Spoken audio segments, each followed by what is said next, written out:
सास का दहेज। स्नेहा के बेटे की शादी शिल्पी से होती है। शिल्पी दहेज में हर सामान लेकर आती है जो पहले से ही स्नेहा के घर होता है। ये सामान स्नेहा के पापा ने उसे दिया था।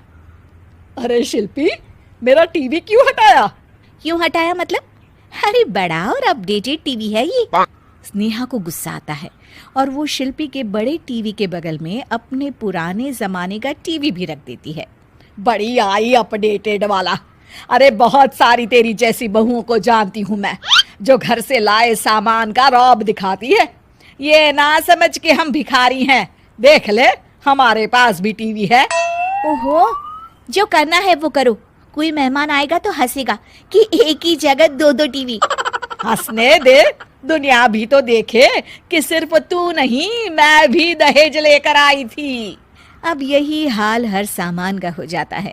ड्राइंग रूम में एक साथ दो तरह के सोफे रखे होते हैं, एक नया आलीशान तो एक पुराना लकड़ी का। शिल्पी स्नेहा की इस आदत से काफी दुखी हो जाती है। एक टीवी पर रामायण चलती है तो बगल की टीवी में फिल्मी गाने, किसी को किसी की आवाज भी सुनाई ना पड़े वैसे। घर के दूसरे सदस्य भी सास बहू की इस आदत से परेशान हो जाते हैं। एक दिन स्नेहा की बहन उसके घर आती है और घर का नज़ारा देखकर हैरान हो जाती है। कहीं पुरानी फ्रिज के बगल में, कहीं नई फ्रिज, तो कूलर के ठीक ऊपर एसी। अरे स्नेहा, ये तूने घर की क्या हालत बना रखी है? बहू रानी, तू तो नए जमाने की लड़की है, फिर घर को कबाड़ी बाजार सा कैसे सजा रखा है? नया फैशन है क्या? देखिए ना मौसी, माँ जी अपना पुराना सामान निकालना ही नहीं चाहती। वो सोचती है कि उनका ही सामान घर में रहेगा। अरे बहन, तू इस मामले में ना बोल तो ही अच्छा है। मैंने बहुत सी बहुओं को देखा है अपने लाए सामान पर सास को धौंस दिखाते, और मैं भला किसी की धौंस को क्यों सहन करूं? मेरे पास तो सारा सामान है, और वैसे भी क्या कहते हैं, ओल्ड इज गोल्ड। अब क्या था, शिल्पी ये सुनते ही भड़कती है और जोर जोर से चिल्लाने लगती है। वाह माँ जी वाह, जरा अपना सोफा तो देखिए, ऐसा लग रहा है खुदाई से निकला है लकड़ी का। और मेरा सोफा देखिए कैसे लेदर की चमक और गुदगुदा सा है। अरे आपका तो पुराना धुराना सा है। शिल्पी देख, मेरे पिताजी ने जो दिया है वो उनकी निशानी है, उसके बारे में मत बोल। तू तेरा सामान ले जाकर अपने कमरे में रख ले। क्यों? मैं अपना सामान क्यों कमरे में रखूं?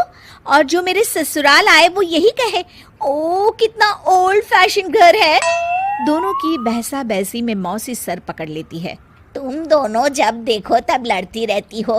मैं तो चली किचन में बादाम का शरबत बनाने। सुन, बादाम का सिलबट्टा जो मेरी माँ ने दिया था उसमें पीस लेना। तो शिल्पी बोल पड़ती है, मौसी कसम है आपको, आप मेरे पापा की दी मिक्सी में ही बादाम पीसिएगा। खैर, मौसी तो जाती है किचन में, लेकिन ड्राइंग रूम में सास बहू की बहसा बहसी जारी रहती है।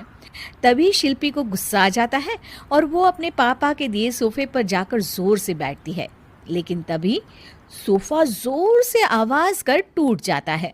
हे भगवान, ये क्या हुआ? ये सोफा कैसे टूट गया?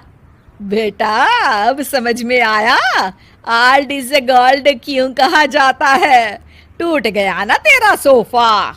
तभी किचन से जोर से आवाज आती है और मौसी काली पीली होकर किचन से बाहर निकलती हैं।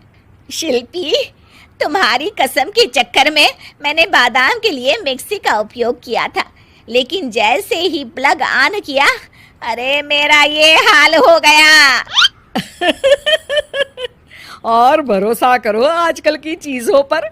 मैंने तो कहा था तुझसे, माँ की सिलबट्टे पर बादाम को पीसती तो तेरा ये हाल ना होता और स्वाद का स्वाद बरकरार रहता। अरे जब सब चीजें घर में थी तो क्या जरूरत थी तेरे पापा को सामान देने की? वैसे भी बहू, आजकल दहेज वही मांगता है जिनकी खुद की काबिलियत नहीं होती। आप ठीक कह रही हैं माँ जी। मेरे लिए ये सौभाग्य की बात थी कि आप लोगों ने पापा से कोई डिमांड नहीं की थी, लेकिन मैं आपको समझ ही नहीं पाई। मुझे माफ़ करिए। अब इस घर में नई चीज़ तभी आएगी जब पुरानी खराब हो जाएगी।